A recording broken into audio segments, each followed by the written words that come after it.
Hello প্রিয় দর্শক, আজকে নিয়ে এসেছি পরিবার চলচ্চিত্রটি। এই মুভিটি কিভাবে এবং কোথা থেকে এই মুভিটি সব কিছু আপনাদের সামনে আমি তুলে ধরব।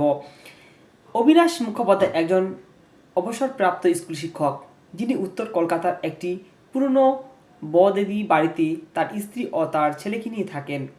তার বড় ছেলে সপরিবারে বিদেশে জন্ম হয়েছে এবং থাকে। অবিনাশের কাছে পরিবার মানে শুধু রক্ত সম্পর্ক নয়, বরং টানাপোড়ার মাঝেও একরকম টিকে থাকা।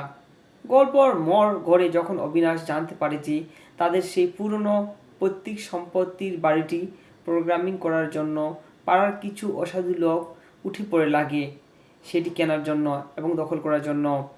একই সময় তার বড় ছেলে দেশে ফিরে এসে বাড়িটি বিক্রি করে দেওয়ার জন্য চাপ দিতে থাকে। অবিনাশের আদর্শ এবং বর্তমান প্রজন্মের বাস্তববাদী চিন্তাধারার মধ্যে এক প্রবল সংঘাত শুরু হয়। সিনেমার ফ্ল্যাশব্যাকে অবিনাশের তরুণ বয়সের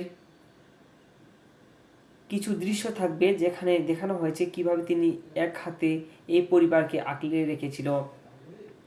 বাড়ির একটি পুরনো সিন্দুক বা বন্ধক ঘরকে কেন্দ্র করে রহস্য দানা বাঁধে, যা সিনেমার শেষে পরিবারের সবাইকে আবারও এক সুতায় বেঁধে দেয়। চলচ্চিত্রটির শেষে দৃশ্য দেখা যায় যে ইট কাঠের বাড়ি নয়, বরং মানুষের বিশ্বাস আর ভালোবাসায় একটি পরিবারকে বাঁচিয়ে রাখে। অবিনাশের না হার মানা জেদ কীভাবে আধুনিক প্রজন্মের মনের টান পরিবর্তন ঘটায়, এই সিনেমাটি দেখলেই বোঝা যায়। চলচ্চিত্রটি প্রসেনজিৎ চ্যাটার্জির একটি ভালো চলচ্চিত্র। এই চলচ্চিত্রটি আমাদের পরিবারকে কিভাবে আঁকড়ে রাখতে হয় তা শেখানো হয়েছে। চলচ্চিত্রটি থেকে অনেক কিছু শেখানো রয়েছে। চলচ্চিত্রটি আমার কাছে ভালো লেগেছে। আর আপনাদের এই এক্সপ্লেইনটি কেমন লেগেছে তা অবশ্যই আপনারা জানাবেন। আর যদি ভালো লাগে অবশ্যই ভিডিওতে একটা লাইক দিয়ে আপনার বন্ধুদের মাঝে শেয়ার করবেন। আজকে বিদায় নিচ্ছি এ পর্যন্তই। আর আমার এক্সপ্লেইনটি শুধুমাত্র অনেকের রিকোয়েস্টের কারণে করা হয়েছে, যা আপনারা অনেকে আমাকে ফেসবুকে নক করতেছেন, বারবার বলতেছেন যে এটা একটা এক্সপ্লেইন এবং ফ্যাক্ট অ্যান্ড স্টোরি দেন। অনেককে ভালো নাও লাগতে পারে, যাদের ভালো লাগবে তাদের জন্য ভিডিওটি তৈরি করা। ধন্যবাদ সবাইকে, ভালো থাকবেন।